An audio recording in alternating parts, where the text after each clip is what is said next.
Hi friends, இன்றைக்கி நம்ம கருவாடு தொக்கு எப்படி செய்யலான்னு சொல்லி பார்க்கலாம். இது செய்கிறதுக்கு அடுப்பில் ஒரு கடாய் வச்சுருக்கேன். அதில் ஒரு 3 ஸ்பூன் அளவுக்கு எண்ணெய் விட்டுக்கோங்க.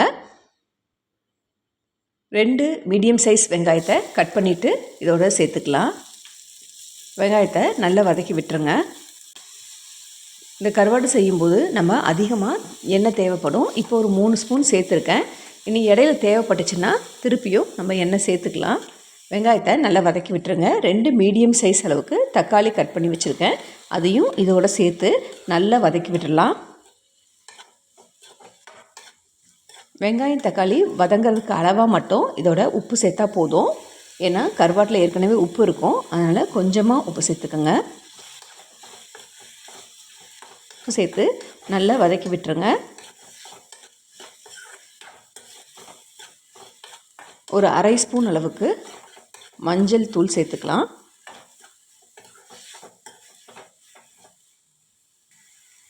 அதையும் நல்லா கலந்து விட்டுருங்க.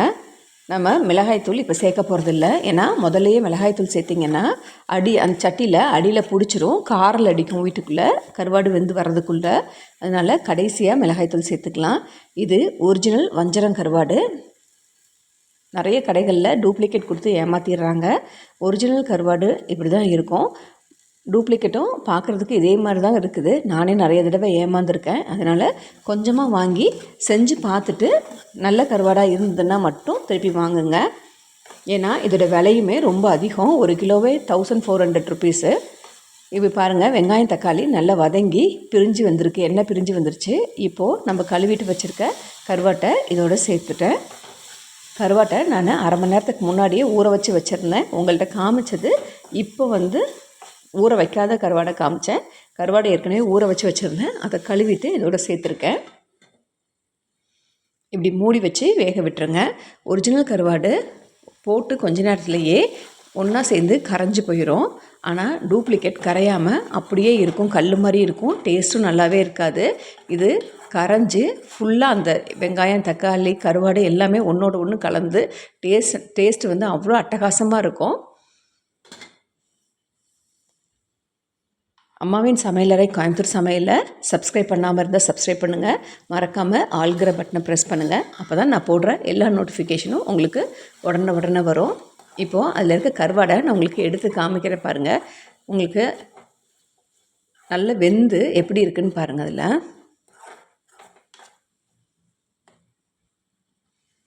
கருவாடை கையில் எடுக்கும்போது பாருங்கள், அப்படியே உடஞ்சி வந்துருச்சு. இதுதான் ஒரிஜினல்.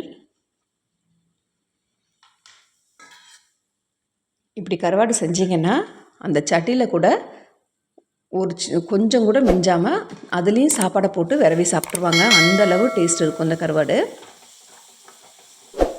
ஃபுல்லாக நல்லா கலந்து விட்டுருங்க. இப்போது நம்ம இப்போ வரைக்கும் மிளகாய் தூள் சேர்க்கலை.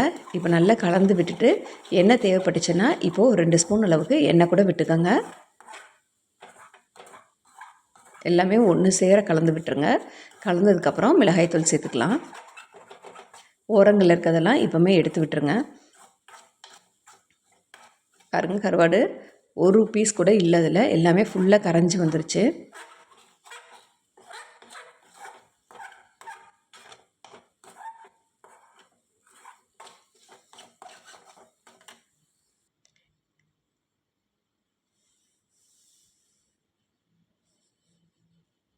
இப்போது இதோட 1 ஸ்பூன் அளவுக்கு மிளகாய் தூள் சேர்த்துக்கலாம்.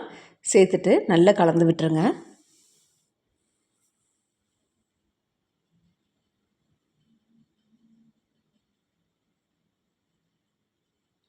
நல்லா கலந்து விட்டுட்டு ஒரு 2 நிமிஷம் மூடி வச்சு வேக விட்டுடலாம். அடுப்பு எப்போவுமே சிம்மில் தான் இருக்கணும் கருவாடு செஞ்சு முடிக்கிற வரைக்குமே. ஏன்னா ஃபாஸ்ட்டில் வச்சிட்டிங்கன்னா ஃபுல்லாக பிடிச்சிரும். தொக்கு ரெடி ஆயிடுச்சு. இது அப்படியே சர்விங் பவுலுக்கு மாற்றிக்கலாம்.